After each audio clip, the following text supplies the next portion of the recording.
They laughed when I said I'd build something no one had ever seen. Now, they walk into buildings I own, they use systems I built, and they call it the future. But once, they just called me crazy. I wasn't born special, no silver spoon, no genius IQ. Just a boy with a second-hand laptop, a rented room, and a gut feeling that life could be different. I could be different. I was 26. Living in a rusted-out apartment above a laundromat in Newark, New Jersey, my days were a copy-paste loop. Wake up, take the subway to Manhattan. What? Sit in a cubicle pretending to care about spreadsheets. Then go home and try to forget the day with cheap Chinese takeout. But something in me wouldn't go quiet, a voice whispering like static in my chest. This isn't it. One night, after a particularly numbing day at the office, I sat staring at my reflection in the dark window. My tie was still on, my laptop was open, but untouched. I wrote a single sentence on a blank document. What if people trusted a stranger online with their most valuable things? I didn't know why I wrote that. I just knew something had shifted. The first spark. A few weeks later, I started sketching. Diagrams, wireframes, names, logos. I had no idea what I was doing, but I couldn't stop. The idea? A digital locker, secure virtual storage for rare physical items, books, watches, even artwork. You could send in your items, get them scanned and certified, and list them online for others to rent, showcase, or invest in. Everyone I told said the same thing. Dude, that's dumb. Nobody will trust that. You're not Bezos. But I wasn't trying to be Bezos. I wasn't trying to be anybody. I was trying to become somebody. And becoming someone new. That required letting go of the version of me that just kept surviving. A few weeks later, I started sketching. Diagrams, wireframes, names, logos. I had no idea what I was doing, but I couldn't stop. The idea? A digital locker, secure virtual storage for rare physical items, books, watches, even artwork. You could send in your items, get them scanned and certified, and list them online for others to rent, showcase, or invest in. Everyone I told said the same thing. Dude, that's dumb. Nobody will trust that. You're not Bezos. But I wasn't trying to be Bezos. I wasn't trying to be anybody. I was trying to become somebody, and becoming someone new. It required letting go of the version of me that just kept surviving. I remember my first investor pitch like it was tattooed on my bones. It was a cold Tuesday in November. I had begged my friend Marcus to get me 5 minutes with his boss, a venture capitalist in Midtown. I wore my only suit. It didn't fit. I held my pitch deck like it was a sword. I believed. I was ready. He sat across from me, sipping some $8 green juice, not even looking up as I explained. When I finished, he finally looked at me, smiled, and said, "Look, kid, the internet doesn't need more ideas. It needs winners. You're not one. Not yet." Then he stood up, patted my shoulder, and left. That night, I walked all the way home. No gloves in freezing wind. No gloves. No hope. When yet somewhere in that frostbitten silence I made a decision. If no one believes in me, I will. I stopped going out. No bars. No dates. No vacations. Weekends became building blocks. Midnights became momentum. My room turned into a laboratory of ambition. Sticky notes on the walls. Code on the screen. Sleep on the floor. I was broke. I was alone. But I was alive. And then the server crashed. Not from traffic. From my own mistakes. Everything I'd built over 2 months gone. All the files corrupted. All the code deleted. I remember sitting on the floor, head in my hands, thinking, maybe they're right.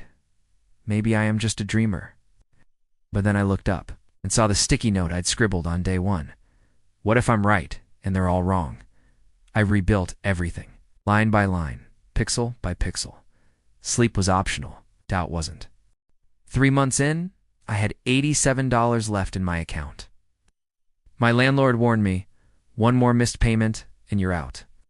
My mom called me every day, begging me to take a real job. She offered to connect me with her cousin at a printing company. My answer, I'm building something. I can't stop now, she cried.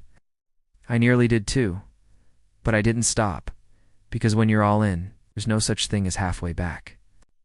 Then, it happened. 3:17 a.m. on a Thursday. A notification blinked on my phone. You've received a payment. Someone had used my prototype, sent in a rare watch, uploaded documents, rented it out through the platform. $12.49 in profit. It's not much, but it felt like $1 million. I stared at the screen for 20 minutes. I whispered to myself, it works. That one user led to 5. 5 led to 10. I started seeing people from Germany, Brazil, even Japan logging in. I didn't sleep for 48 hours. Emails. Support. More code. My hands shook from caffeine and adrenaline. Then came the email. A man named Carter Liu, angel investor. Subject line. We should talk. I thought it was spam. Almost deleted it, but I didn't. 2 weeks later, I was in San Francisco, pitching to a real room this time. He asked me one question. Why you? And I said, because everyone else would have quit by now. He smiled, wrote a number on a napkin. $100,000. I wanted to cry, but I didn't, because something inside me whispered, this is just the beginning. And it was. That was the moment I went from being the man they laughed at to becoming the man they watched. Still from a distance. Still doubtful. Still waiting for me to fail. But now, the seed had broken ground. And I was no longer trying to become someone. I was someone. Someone they should have never underestimated. Success doesn't announce itself with trumpets. It whispers. And if you're not paying attention, you miss it. At first, everything looked like a dream in motion. We launched our official beta. 20 users turned into 200. Articles started popping up with titles like, The Platform You Didn't Know You Needed. I thought, this is it. It's really happening. But I didn't know the fire was coming. 2 months in, our system buckled. It's not from failure, from success. We couldn't handle the volume. Servers were crashing twice a day. Customer support was me, answering 150 emails with trembling fingers and red eyes. One mistake, and we'd lose the trust of everyone. And we made that mistake. A package one of the rare watches got lost in transit. The client. Furious. He went straight to Twitter, followed by Medium, Reddit, YouTube. The headline, Never Trust Startups with Your Valuables. Investors froze. New users disappeared overnight. I stared at the analytics screen. The line didn't just drop. It dove off a cliff.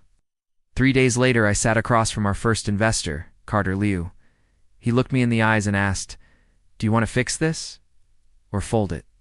My throat was dry, I said. I'll fix it. He nodded, stood up, left without saying another word. You know what that meant. But it didn't feel like a yes. Bills stacked up. Developers started quitting. One of my closest friends, my co-founder, looked at me during a late-night debugging session and said, I don't think this is going to work. I'm out. He walked out with his laptop. And just like that, I was alone again, like the beginning. Like before it all started. I stopped sleeping, stopped shaving, stopped answering calls. I just stared at my screen every day, not typing, not building, no, just staring.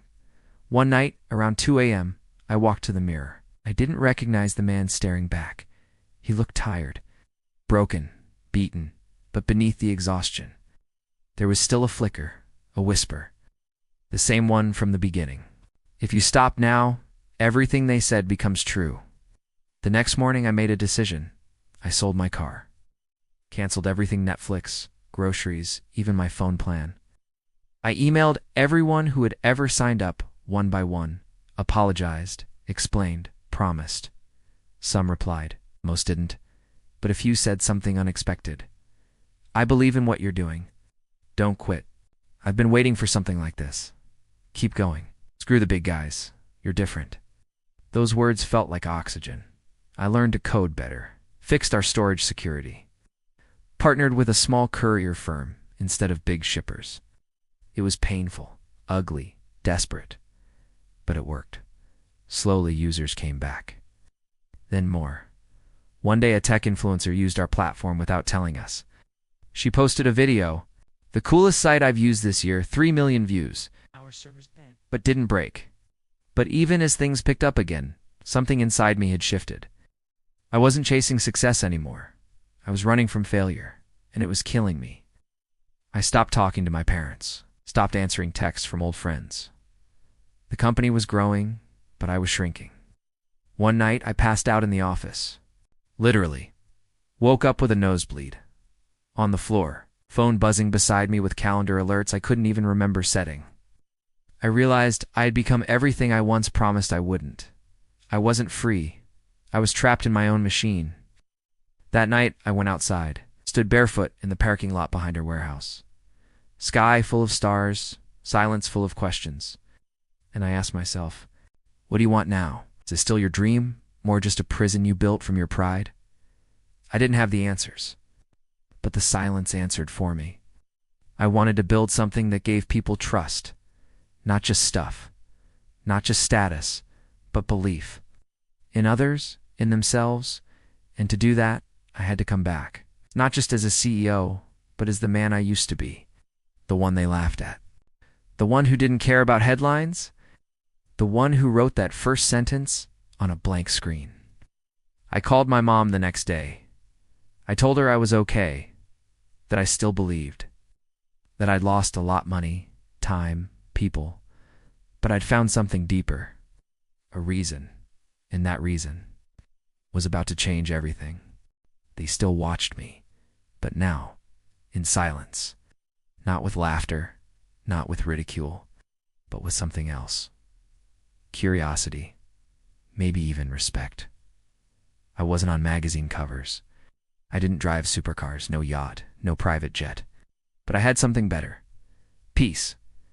Platform became a system, fully autonomous. People were sending in their valuables from every continent. Storage units became smart vaults, a network that never slept. I hired a team not the loudest, but the most loyal. Engineers who cared more about security than stock options, designers who wanted simplicity over trends, and users who weren't customers, they were believers. We didn't just store things, we protected meaning. We preserved stories. We created trust in a world that forgot how to give it.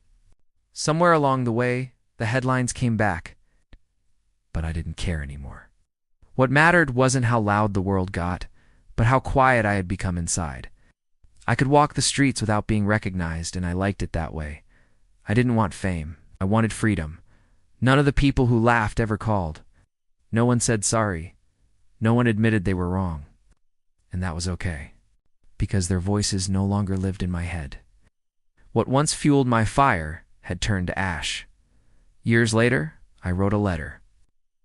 To my younger self, they will laugh. They will walk away. You'll fail. You'll doubt. You'll cry alone at 3 a.m. You'll question everything you are. But don't quit, because one day they'll walk through doors you've built, and you won't even notice them. Not because you stopped caring, but because you finally started living. People often ask me now, what was the turning point? They want a moment, a headline, a single spark.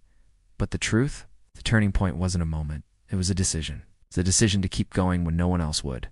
That's how I became the storm. Not to destroy the world around me, but to move it. It's the end.